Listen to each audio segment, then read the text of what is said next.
राधे राधे बंधुओं, बहुत स्वागत है आपका ज्योतिष धर्म चैनल पर।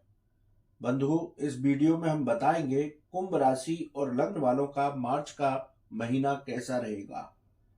साथ ही बताएंगे इस महीने में कौन से शुभ दिन रहेंगे और कौन से अशुभ, और वो खास उपाय जिसको करके कुंभ राशि और लग्न वाले मार्च के महीने को उत्तम बना सकते हैं, अच्छा फल प्राप्त कर सकते हैं।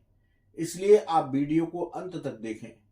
इसके साथ ही आपसे करबद्ध निवेदन है कि आपने अब तक हमारा चैनल सब्सक्राइब नहीं किया तो प्लीज सब्सक्राइब कीजिए, जिससे कि आपको ज्योतिष और धर्म से जुड़ी हुई सही जानकारियां प्राप्त हो सके।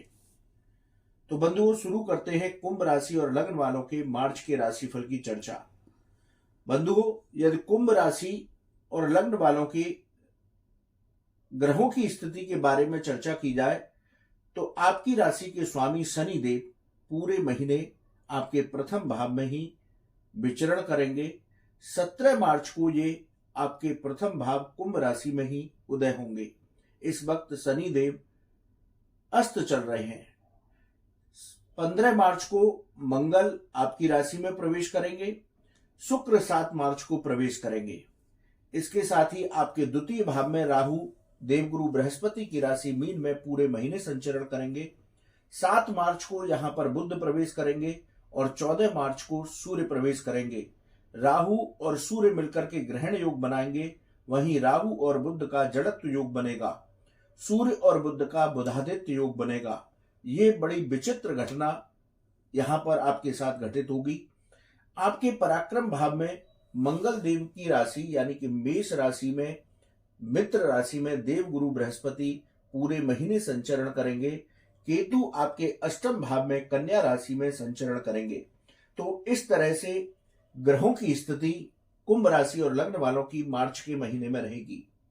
अब चर्चा शुरू करते हैं प्रत्येक भाव से आपको किस तरह के फलों की प्राप्ति मार्च के महीने में होगी। प्रथम भाव की चर्चा करें।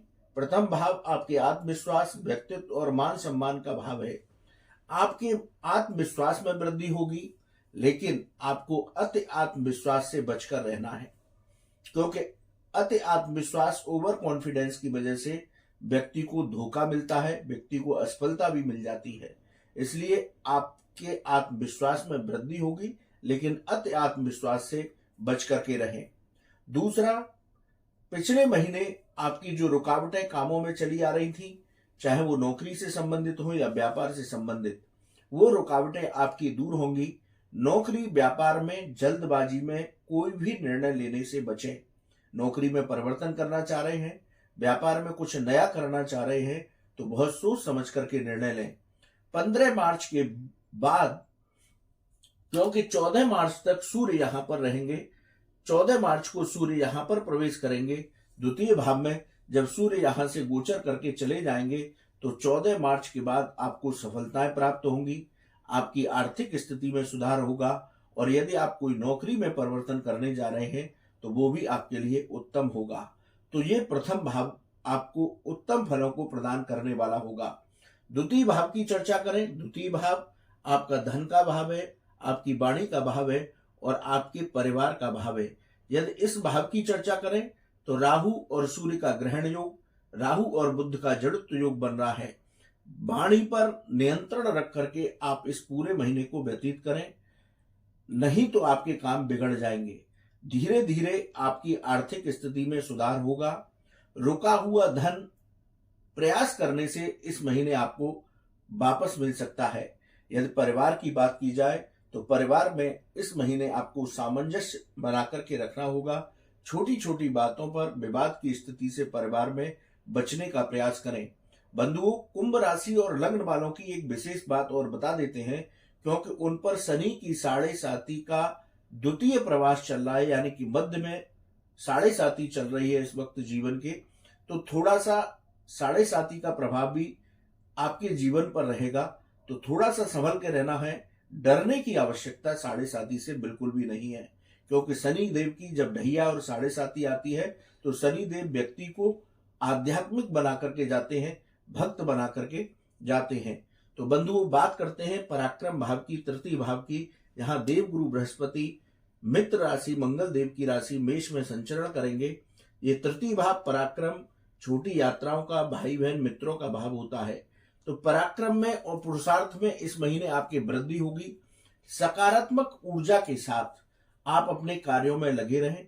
यात्राओं से आपको धीरे धीरे लाभ प्राप्त होगा, इसलिए धैर्य बना करके रखें। वहीं भाई बहन और मित्रों का इस महीने आपको सहयोग प्राप्त होगा। बंधुओं, बात करते हैं चतुर्थ भाव की। चतुर्थ भाव प्रॉपर्टी से संबंधित है, माता से संबंधित है।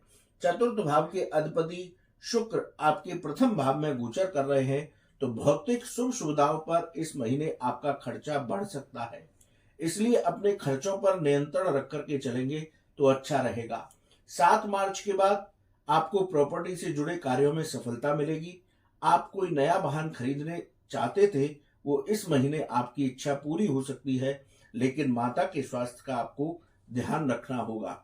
बंधु, बात करते हैं पंचम भाव की। पंचम भाव आकस्मिक धन लाभ का भाव है, आपकी विद्या का भाव है, संतान का भाव है। तो इस भाव की चर्चा करें तो आपके पंचम भाव के अधिपति बुध आपके द्वितीय भाव में संचरण कर रहे हैं। तो जो लोग वाणी से जुड़े कार्यों में जुड़े हुए हैं, यानी कि एंकर हैं, कोई एक्टर हैं, अधिवक्ता हैं, उन लोगों को मार्च के महीने में बहुत अच्छी सफलताएं मिलेंगी। आपकी कार्यों की बाधाएं दूर होंगी। स्टॉक मार्केट में यदि आप निवेश करते हैं तो बहुत सोच समझ करके निवेश करें। विद्यार्थी वर्ग को इस महीने सफलताएं प्राप्त होंगी। प्रेम संबंधों में थोड़ी कड़वाहट आ सकती है, इसलिए थोड़ा सा सामंजस्य बना करके चलें। गर्भवती महिलाएं इस महीने यात्रा और पूरे मार्च के महीने में अपनी स्वास्थ्य का विशेष रूप से ध्यान रखें। बंधुओं, बात करते हैं छठे भाव की। छठा भाव रोग, ऋण और शत्रुओं का भाव है। राहु का दृष्टि संबंध आपके छठे भाव से है, तो इस महीने आपको शत्रुओं से चिंतित होने की आवश्यकता नहीं, लेकिन फिर भी विवाद की स्थिति से आपको बचकर रहना है। शत्रु आपके खिलाफ कोई षड्यंत्र कर सकते हैं, इसलिए सतर्क रहें, चाहे नौकरी हो या व्यापार। नसों से संबंधित परेशानियां आपके सामने आ सकती हैं। धन का, जैसा हमने बताया कि आवागमन सुचारू रूप से रहेगा। धीरे धीरे आपकी आर्थिक स्थिति में सुधार होगा, लेकिन व्यर्थ के खर्चों से बचकर रहना है। ऐसी कोई स्थिति ना बने कि इस महीने आपको कर्ज लेना पड़े। तो बंधुओं, छठे भाव के फल हमने अभी आपके पास डिस्कस किए। अब बात करते हैं सप्तम भाव की। सप्तम भाव के अधिपति 13 मार्च तक आपके प्रथम भाव में रहेंगे और 14 मार्च को सूर्यदेव आपके द्वितीय भाव में संचरण करेंगे। सप्तम भाव आपके जीवन साथी का भाव है, व्यापार और व्यापारिक साझेदारियों का भाव है। तो व्यापार में परिश्रम से आपको सफलताएं मिलेंगी। व्यापार में आपका संघर्ष बना रहेगा। परिश्रम करेंगे तो व्यापार में आपको लाभ अवश्य प्राप्त होगा, इसलिए धैर्य बना करके, शांति बना करके आप अपने व्यापार पर अपना ध्यान केंद्रित करें।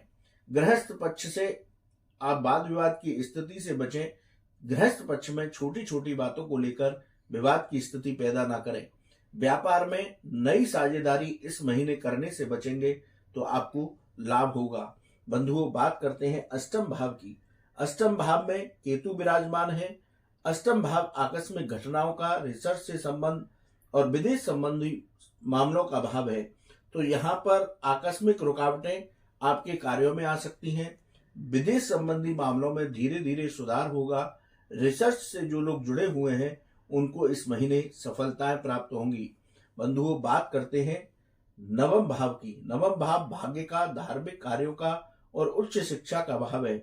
यदि हम भाग्य की बात करें तो इस महीने भाग्य का आपको अद्भुत सहयोग प्राप्त होगा। फैशन संबंधी कार्यों में आपको सफलता मिलेगी। धार्मिक कार्यों में आपका मन लगेगा। आपकी कोई धार्मिक यात्रा भी हो सकती है। जो छात्र उच्च शिक्षा की तरफ जाना चाहते हैं या उच्च शिक्षा से जुड़े हुए हैं, उनको इस महीने सफलता प्राप्त होगी। बंधुओं, बात करते हैं दसम भाव की। दसम भाव के अधिपति मंगल आपके प्रथम भाव में गोचर कर रहे हैं। दसम भाव आपकी आजीविका का भाव है और पिता का भाव है। तो पराक्रम के साथ, पुरुषार्थ के साथ आप इस महीने अपने कार्यों में लगे रहें, चाहे नौकरी हो चाहे व्यापार, तो आपको सफलताएं प्राप्त होंगी। नौकरी में आपको पदोन्नति या वेतन वृद्धि हो सकती है। व्यापार में धीरे धीरे आपको लाभ प्राप्त होगा। आईटी और मेडिकल के फील्ड से जो जुड़े हुए लोग हैं उनको इस महीने बेहद सफलताएं प्राप्त होंगी।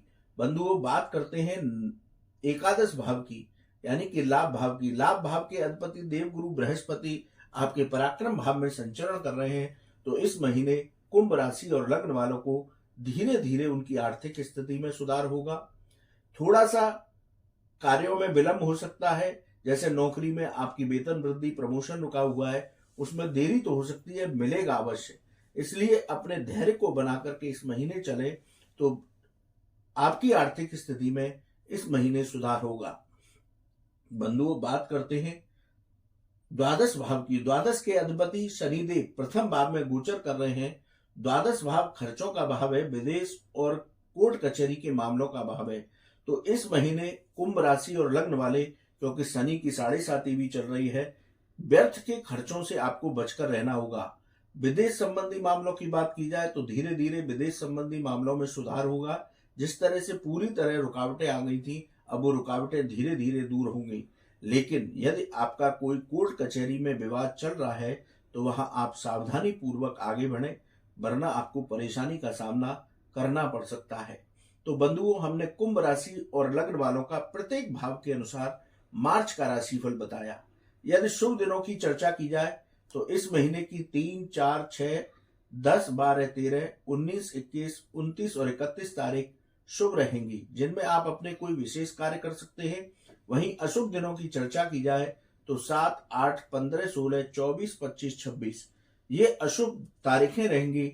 इनमें आप थोड़ा संभल करके रहें। नौकरी और व्यापार में किसी से भी वाद विवाद न करें। आप वाहन चलाते हैं तो सावधानी पूर्वक वाहन चलाएं। अब कुंभ राशि और लग्न वालों को इस महीने क्या उपाय करने हैं। आपकी राशि के स्वामी शनिदेव हैं। शनि की 7.5 भी चल रही है, तो शनिदेव की पूरे महीने उपासना करें। हनुमान चालीसा के जितने अत्यधिक पाठ हो सकते हैं, हनुमान चालीसा के पाठ करें और गरीबों को खिचड़ी का दान करें, तो ये महीना आपके लिए उत्तम फलदायी होगा। बंधुओं, आपको ये वीडियो कैसा लगा आप कमेंट बॉक्स में लिखें। आपका यदि कोई सवाल है तो आप हमारे व्हाट्सएप नंबर पर लिखें, हम उसका जवाब अवश्य देंगे। आप सभी को महाशिवरात्रि पर्व और होली उत्सव की मंगलमय शुभकामनाएं। राधे राधे।